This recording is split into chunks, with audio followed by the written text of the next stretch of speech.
Salut, c'est Trado, je suis content de vous retrouver pour la mise à jour de l'analyse technique du CAC 40. Beaucoup de choses à dire suite à une séance terrifiante qui a vu le CAC 40 abandonner 1,8% et ce n'est sans doute pas terminé.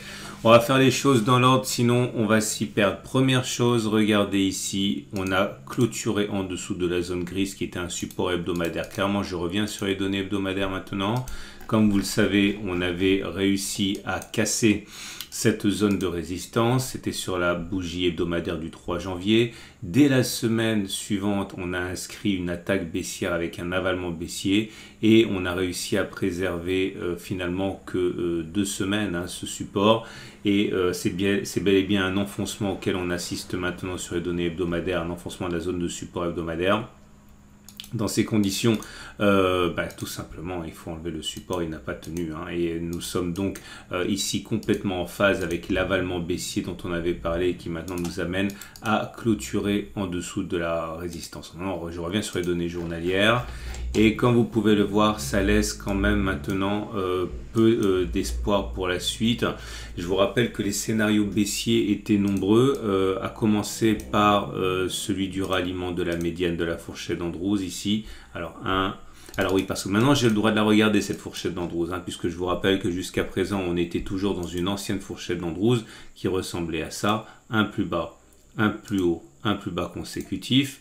On ne pouvait pas regarder la nouvelle fourchette tant qu'on était à l'intérieur de la précédente. Donc celle-là normalement n'existait pas encore. Mais maintenant qu'on a clôturé en dessous, eh bien, on a le droit de faire figurer cette nouvelle fourchette.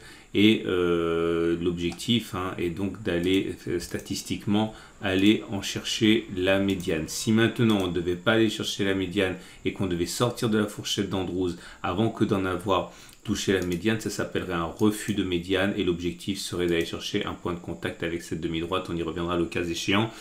Si vous avez besoin d'exercice, reportez-vous au module éponyme du pack Total Trado. C'est assez compliqué mais ça vaut vraiment le coup. À noter également qu'on a toujours notre vague de Wolf et là c'est pareil, je ne l'ai pas inscrite parce que pour faire de la place, mais elle nous a jamais quitté. Regarde, c'est ça et ça, ok, avec les points 1, 2, 3, 4, 5. Une chance sur deux d'aller chercher le point 4 ici, le support 66, 79, 110, 55. Bon, le ratio gain-risque reste encore pour l'instant assez avantageux. Et je l'enlève maintenant, là aussi pareil, après vous entraîner avec les exercices corrigés du pack Total Trado. On a un gap a été ouvert ici, il se joue à vraiment pas grand chose, mais s'il s'agit d'un gap de continuation, ce que je subodore, l'objectif c'est de prendre la distance parcourue avant le gap et de reporter cette distance par-delà le gap, ça ressemble à ça, donc paf, on prend ça, on reporte cette distance par-delà et ça vous donne un objectif qui est d'aller chercher les 6850 à peu près. Ça correspondra à un contact avec l'oblique ascendant bleu ici. Okay. Alors là, l'avantage également, c'est qu'on a un ratio gain-risque qui est intéressant parce que vous voyez, alors je ne sais pas comment on va ouvrir, mais si à un moment on se retrouve dans une situation où il y a plus à gagner, par exemple 2,3% qu'à perdre, 1,7%, et c'est jouable. Je vous rappelle que l'idée, c'est que si c'est un gap de continuation, il ne sera pas comblé avant d'avoir allé l'objectif dont j'ai parlé. Ce n'est pas terminé. Pour l'instant, le support intermédiaire des 70, 65, 71, 06 tient, mais encore une fois, avec un Nasdaq qui s'est effondré sur la séance de vendredi, il y a de fortes chances que le support intermédiaire subisse le même sort que le support hebdomadaire qui vient d'être bafoué. Alors, les éléments techniques. Alors, moyenne mobile à cette période. On est en dessous, ça descend, la tendance immédiate, elle est baissière. La moyenne mobile à 20 périodes. Regardez, c'est intéressant parce que maintenant elle descend aussi. Et on a la configuration la plus horrible qu'il pouvait y avoir, à savoir celui d'un non-croisement baissier. C'est-à-dire la M7 qui faisait semblant d'aller croiser la M20, qui change d'avis, qui repart vers le bas. Ça donne un non-croisement baissier. Et c'est la même chose que le non-croisement haussier, mais évidemment dans le sens de la baisse. Donc c'est vraiment pas bon. Pour l'instant, la moyenne mobile à 50 périodes n'est pas véritablement Ah non, j'allais dire une bêtise. Non, non, non, elle est un peu baissière, hein. Bon, ouais, bon, elle n'est pas vraiment baissière, mais on est au-dessus. Donc on va dire que la tendance de fond, elle est neutre. Dans ma tête, elle était toujours ascendante, mais elle ne l'est pas. Donc on est vraiment à l'extrême limite de la tendance de fond qui est haussière. On va dire que c'est globalement neutre. Par contre, la moyenne mobile à 200 jours pour l'instant n'est pas menacée. On devrait avoir une marge de manœuvre assez importante avant que la tendance de long terme devienne baissière. Attention, les indices américains sont sous la RM200L. Et regardez ça. Si on utilise les PRT bands, et vous savez que j'aime bien les PRT bands, ça y est, c'est baissier. La tendance, elle est baissière pour les PRT bands. Et bon, alors la tendance haussière est née ici, ok, elle a permis de gagner un peu de terrain. La tendance baissière commence maintenant. N'oubliez pas que si vous n'avez pas les PRT bands, vous pouvez les installer gratuitement sur la plateforme PRT. Vous avez un lien en dessous de la vidéo pour y accéder. Et vous avez également, pour terminer, ah non, j'ai oublié les chandeliers japonais, c'est très important parce que vous allez enfin trouver de l'écho à ce qu'on dit depuis des semaines. Donc le chandelier japonais, il est pas bon, mais il n'est pas horrible non plus au regard de la longue mèche basse qu'il y a. Donc il y a eu des rachats à bon compte, hein, pour préserver le support intermédiaire d'ailleurs. Mais encore une fois, hein, à contextualiser par rapport à la très mauvaise séance des indices américains vendredi. Notons également, ça y est, c'est fait. Ah non, je raconte n'importe quoi. L'Aiki Nashi. Bon, c'est une bougie qui est baissière, parce que c'est une bougie rouge sans mèche haute. Regardez, ça y est, c'est fait, le 3-line break, le fameux deuxième bloc dont on parlait depuis moult semaines. Ici, on savait que statistiquement, suite à un bloc rouge, on allait avoir un deuxième bloc rouge. On pouvait en douter lorsqu'au moment où on a remonté la pente, mais finalement, la statistique s'est bien imposée. Deuxième bloc rouge, et maintenant, on a plus de chances d'avoir un troisième bloc rouge également qu'un bloc vert. Tout ça, ça a été backtesté par mes soins avec vous. Et ce qui nous amène donc aux autres éléments, les éléments techniques. Et là, c'est intéressant parce que on savait qu'on avait déjà eu le signal baissier qui avait été donné par le Trix. On avait un signal baissier qui avait été donné par la Rune. Et maintenant, ça y est, on a un signal baissier qui est donné par le Vortex. Alors, je vous rappelle que le signal baissier donné par le Vortex, si vous êtes un trader systématique, hein, comme de plus en plus, en fait, vous l'avez déjà remarqué à travers les messages que je mets.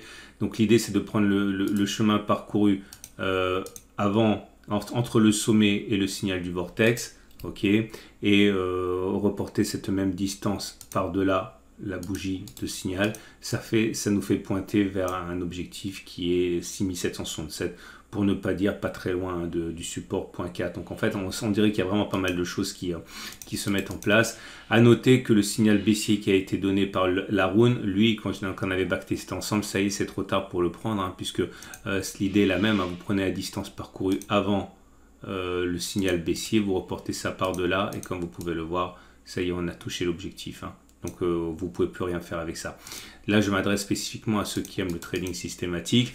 Et pour terminer, l'Ichimoku qui, forcément, hein, vous le savez, hein, la tendance de fond elle est haussière, mais que reste-t-il d'une tendance de fond quand c'est aussi plat? En plus, on se rapproche dangereusement du twist, hein, SSA, SSB, ce qui mettrait fin à la tendance haussière.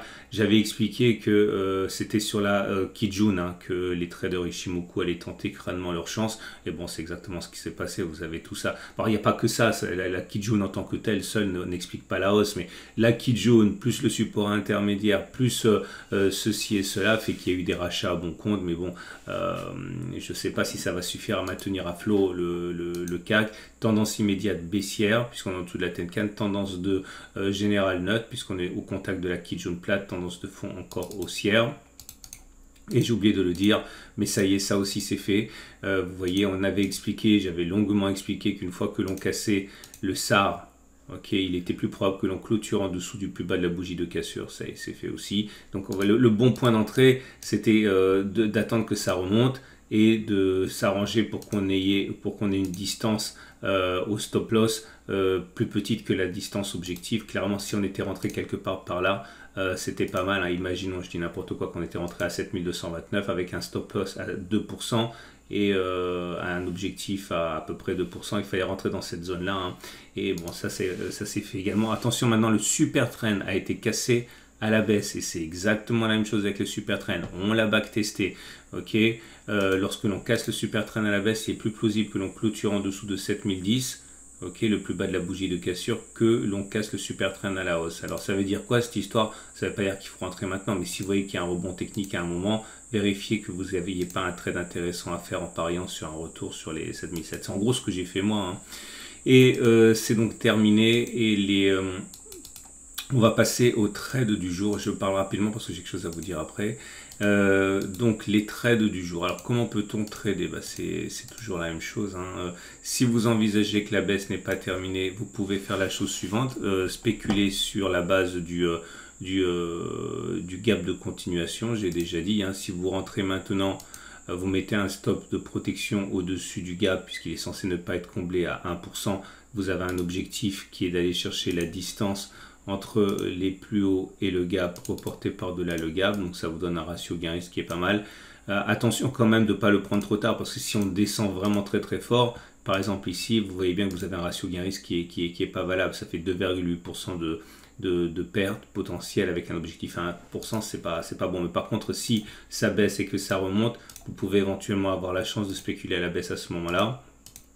Vous pouvez également trader la vague de Wolf, hein, ça fait un moment qu'on peut. L'objectif, il est d'aller faire 5,5% avec un stop loss. Allez, à peu près à 5%, vous avez un ratio gain supérieur à 1, ça passe aussi. Et j'ai pas le temps de vous parler des matrices intraday, je vous invite à aller les regarder sur mon site. Et vous le savez, hein, moi je suis rentré ici, là, voilà. Mais mon objectif, c'est d'aller chercher le support journalier. On verra, je ne sais pas ce qui va se passer. Alors, si je veux vous parler d'un truc aujourd'hui, c'est très important. On m'a demandé, parce que forcément, vous me faites confiance à tort ou à raison, vous me demandez jusqu'où la baisse, est-ce qu'il faut vendre tout, etc., etc. Vous savez, vous avez trois façons de vous prémunir de la baisse. Vous pouvez spéculer à la baisse, c'est-à-dire voilà, vous prenez des positions, vous spéculez à la baisse et vous espérez gagner de l'argent et compenser le fait que vous allez en perdre sur votre portefeuille. Okay, ça c'est la première façon de faire. La deuxième façon de faire, c'est de se dire que finalement vous ne savez absolument pas ce qui va se passer et ce qu'il faut, c'est en gros ce que je recommande à mes amis qui n'ont pas forcément le temps de trader, c'est de simplement toujours avoir une poche de cash pour accumuler lorsque ça baisse. Clairement, au lieu d'avoir être 100% investi, moi je recommande d'être investi à 80%, comme ça à mesure que l'on descend, eh bien on accumule. Et l'idée, c'est que je vais vous donner un exemple assez pédagogique et vous allez comprendre. Imaginons que vous perdiez, mais vraiment c'est caricatural, imaginons que vous perdiez 100, ok, en passant de ici à ici. Ok, donc il va falloir regagner 100 pour arriver à l'équilibre. Mais si vous avez perdu 100 et que vous avez réinvesti un petit peu ici en accumulant rationnellement, eh bien, il va falloir moins de temps avant de récupérer 100 puisque vous aurez plus d'argent qui aura été investi en bas. Donc, au fur et à mesure que ça va remonter, vous n'avez pas besoin de faire la même distance vers le haut pour récupérer les 100 qui vous manquent.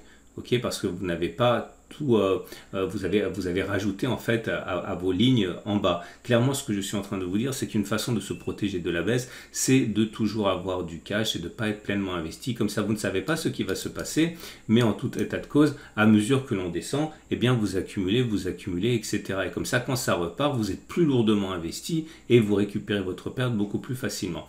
Et si j'en parle, c'est parce qu'effectivement, dans le cadre de la stratégie d'accumulation rationnelle, qui est en fait ce que correspond à la vidéo que je fais le samedi, hein, les investissements de long terme, je vous donne mes zones d'intervention pour tous les marchés, que ce soit le CAC 40, les marchés américains, les émergents, etc. Regardez cette vidéo si vous ne l'avez jamais regardée sur l'investissement de long terme et vous allez peut-être vous rendre compte que vous avez moyen de battre le marché avec un minimum d'effort et de manière, encore une fois, assez efficace. Hein. Je vous invite vraiment à regarder cette vidéo. C'est une excellente journée. L'or et l'argent explosent en ce moment, forcément, la peur, l'Ukraine, etc. Et je vous dis à tout de suite pour une autre vidéo.